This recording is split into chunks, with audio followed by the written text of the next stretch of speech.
Ladies and gentlemen, Martin Short.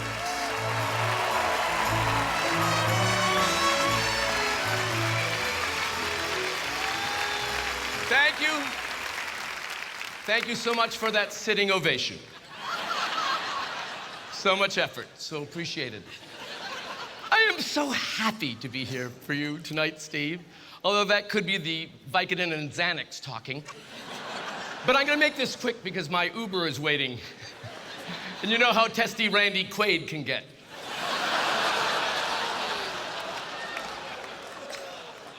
Tonight, we are honoring the movies of Steve Martin. Why? Because no one spoke up when the idea was first floated, and now it's too late.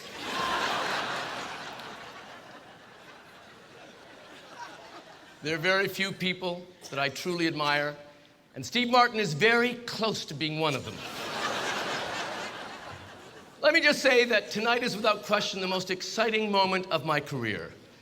Second only to that magical evening backstage at the Winter Garden Theater in the late B. Arthur's dressing room, where I first became a man.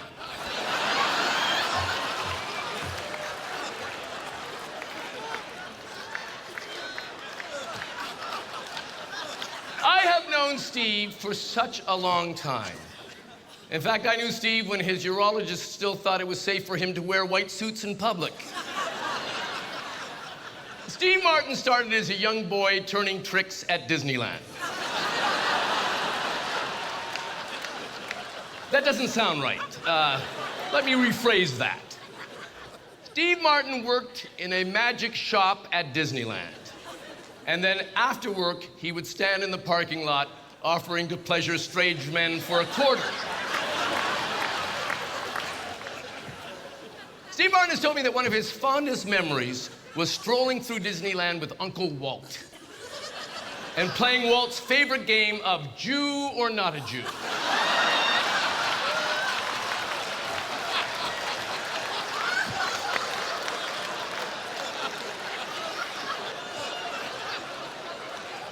I'm often asked, who do you think was the greatest stand-up of the late 70s?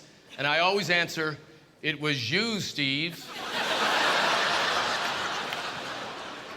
There are so many different ways to describe Steve Martin. Comedian, actor, writer, musician, recluse, hermit, needy, vindictive, overrated. I mean, the list goes on and on and on.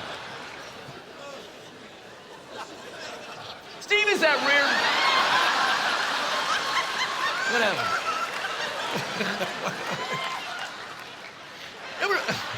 I know.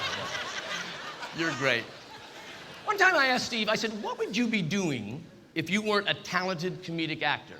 And he said, probably what you're doing.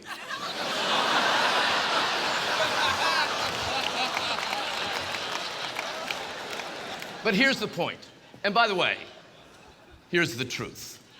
Steve is an unmitigated genius, pure and simple.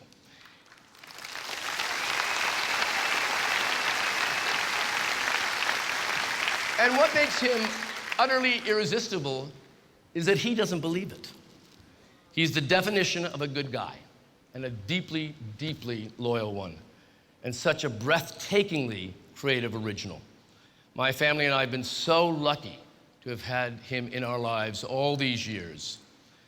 Leave it to Steve to write a song with lyrics by Edie Brickell that articulates so exactly what we all feel about him.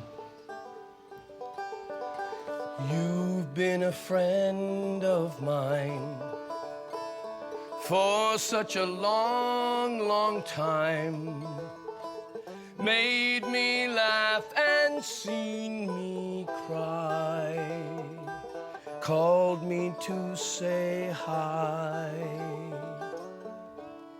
When everybody lets me down, you lift me up again. What would I do without you, my old faithful friend?